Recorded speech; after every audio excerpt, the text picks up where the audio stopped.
Hi friends, మా అక్క వాళ్ళ ఇంటికి వచ్చినాం భూపాలపల్లికి.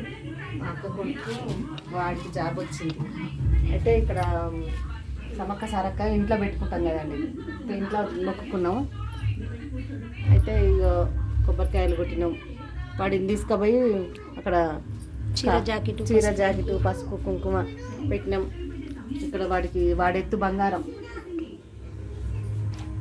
బంగారం ఇచ్చినాం. వాడికి తీసుకొచ్చి ఇంట్లో మళ్ళీ పూజ చేసుకొని 2 కోళ్ళు కోసినాం. మళ్ళీ రేపు వెళ్తాం మేడారానికి. ఇక్కడ పెట్టినాం, దేవుడి రూమ్లో పెట్టి ఇట్లా మేము ఇక్కడ పూజించుకుంటాం. చూడండి బంగారం, వాడెత్తు బంగారం ఇది. వాడికి జాబ్ వచ్చింది. కళ్ళులో మనం ఏం మొక్కుకుంటే అది మన సమ్మక్క సారక్క దయ వలన అందుకంటే జాబులు వచ్చింది.